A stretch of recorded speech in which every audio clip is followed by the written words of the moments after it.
Hey guys, it's Tracy Roach with Sawyer for Home. Today I wanted to do a really quick tutorial on some blended watercolor brush lettering with these Mozart Single Brush pens. And I have had these for a couple of years. Full disclosure, Mozart did send these to me at a discount so that I could review them. But that, well, like I said, was a couple of years ago almost, and I already reviewed them on Amazon. I already reviewed them on my Instagram, so this is just me playing with them. I really like them. I don't do a whole lot of brush lettering, but these are kind of my go-to when I do. So what we're using today is a Daler Rowney drawing pad, and it's kind of important with this because we want something that's going to allow the ink to bleed enough to be blended. And so let's see, I'm going to use a couple of these pens, and then I'm going to use this water brush. I want to say this is a Reese, but I'm not 100% sure. It is a fine tipped water brush.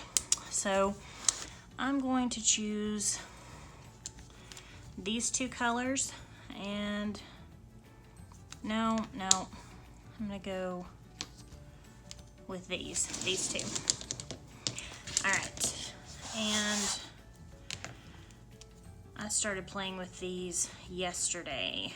And what we're gonna do is we're gonna take our lighter one, which is the gray, but when we put this down, it actually looks a little more blue to me. I'd maybe call it like an acid wash denim. I'm gonna show my age there, but I'm gonna write the word storm. And you can see that these have got almost a dry, brushy feel to them. And that looks really cool as it is. But when we blend them, that brushiness is gonna go away, and it's gonna look really pretty the other way as well.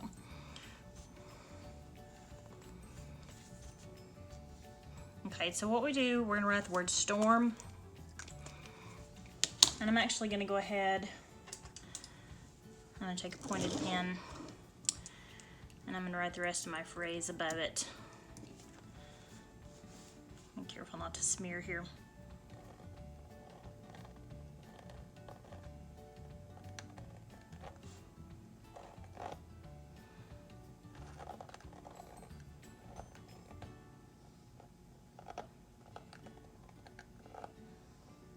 And we're going to say be the storm. Clean my pen nib really quick here. And for that, I was using, this is a Blanzy Pour Plume Princess 730, I believe is the nib, and this is just a generic, I think I paid like $2 for it, oblique pen, and this is my ink stain bottle of Daler Rowney FW acrylic artist ink in black. Okay, so we've got our phrase here, and what we're going to do is we're going to take our second pen, the darker one, and we're going to go over just the bottom of these letters.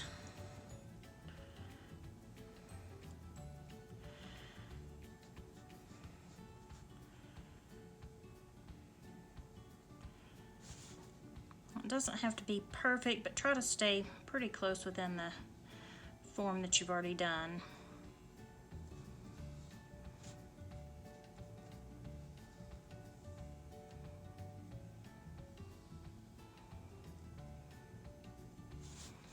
Now I will tell you that I have done, I've done this technique on just watercolor paper. It did not blend as well because watercolor paper kind of stands up better to the ink.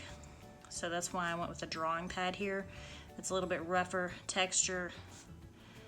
I also tried it on HP Premium LaserJet paper, which is what I do most of my pointed pen lettering on, and it's really good for standing up to ink. And it did not, it just held onto it. It didn't want to blend at all. But anyway, so we've got the Daler Rowney drawing pad. And what you're going to do is take your brush pen, and this is, or your water brush, and this is just filled with plain old water. And we're going to start going over our letters and blending them. And you can see how that's taking up those dry brush marks. And then come down here to the bottom where you've got the darker section. And we're going to draw that back up into the top. I think it's important that you use a fine tipped water brush.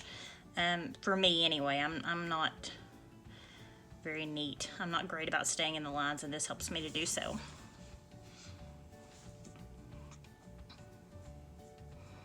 So we're going to kind of start at the bottom, do a little bit at the top, and then pull the bottom up into the top.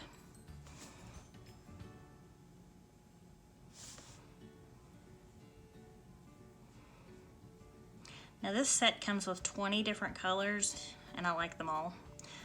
They are all really neat, especially on this type of paper where you can kind of play around with them. But they also look really good just with a dry brush. Just that dry brushy look that we're seeing over here and here. And I've done pieces like that and been really satisfied with them. Now you probably wouldn't do great with this on, say, regular printer paper because it's going to be too porous and your letters are going to bleed all over the place. But this particular paper, this drawing pad, has got enough tooth on it and enough level of absorbency that it's not sending the ink all over the place, but it is allowing you to blend them still.